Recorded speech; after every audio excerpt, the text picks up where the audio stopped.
Hi, I'm Pearl Away. I'm originally from Nigeria, but I grew up in Cape Town, South Africa.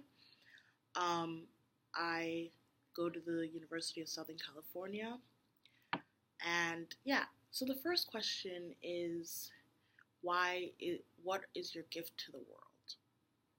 I would say that my gift to the world is my diverse background.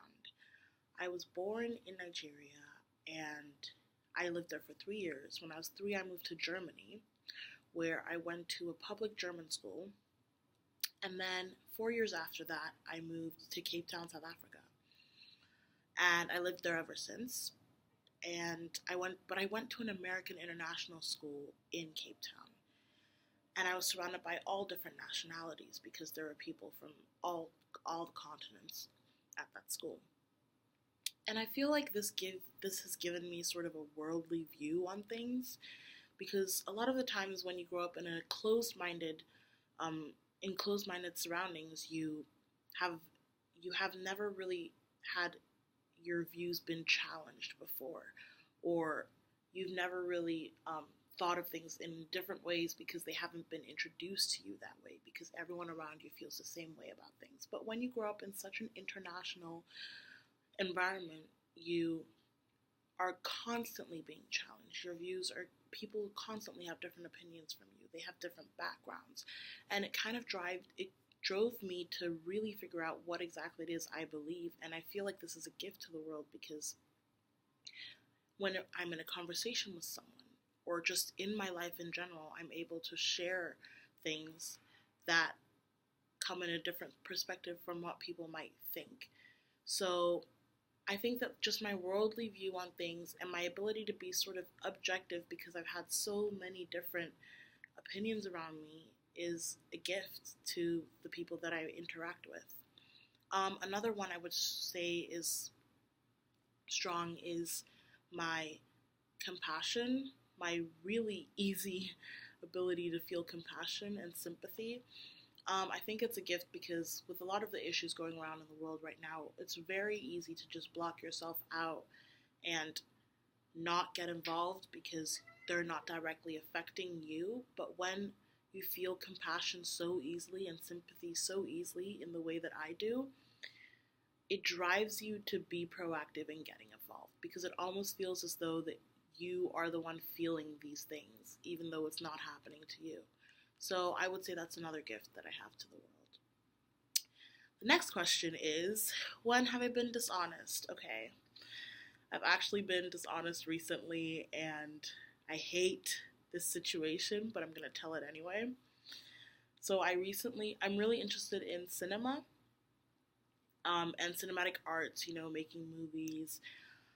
And I recently tried to join a frat called DKA for people interested in cinematic arts and character. And so I was rushing, going to their social events, trying to socializing with the people in the frat. But I really wanted to be in the frat and I really wanted to make a good impression. So a lot of the responses I was giving to their questions were not genuine responses. Like, because I felt that I had to be a certain way and have like a certain amount of knowledge about movies.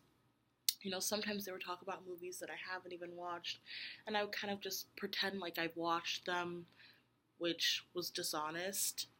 One major thing that was dishonest that I did was um, when they asked me if there was something that I had overcome, and I was, and I couldn't think of anything. And so I made up a story about having overcome an issue with public speaking when I never had that issue. And I feel like it was very easy to tell that that was a lie because it wasn't genuine and it was just a typical type of story that someone would tell about something that they had overcome. So I really regret that because now I'll never know if, oh, I didn't end up being accepted.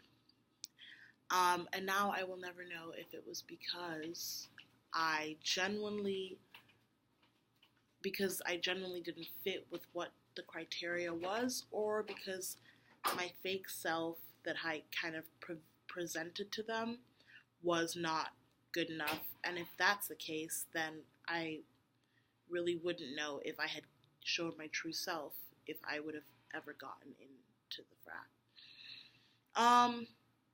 Yeah.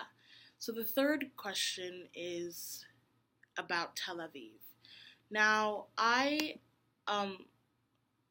personally, I would love to go to Tel Aviv for this kind of a program. But what I think is important for us to consider is it a desirable destination?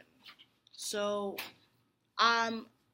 Cape Town, i-Xperience right now is in Cape Town, and personally, that is one of the most desirable destinations that exist right now. Like, Cape Town is high in demand for tourist activity, for just sightseeing. It's beautiful. It has so much to offer. When expanding to a new location, you have to think about whether that location is high in demand. Will people want to go there to do such a program? Because there have to be other benefits other than just the program itself. You also have to think about whether or not it is a stable location in terms of political situation, economic standing, social tensions, whether or not it's going to be safe for the people that you're bringing to this program. This is very important because you're essentially liable for these group of people, and you want them to have a good experience, to recommend it to other people. So that's very important. And also, if the place is not that stable in one of these areas, is it going to cost too much to ensure the safety of the people who go to this program? Because in the end, it is a business, so it can't be too costly to provide safety to them that you're no longer making a profit. Also, is the city cost effective? So how expensive is the city? Because if the city is so expensive that you're going to have to raise the prices for the program immensely, it's not going to do as well, because students will be more reluctant to pay a very high price to go to a location when there's a different location with a much lower price. Yeah, so those are the things that I think need to be considered mostly.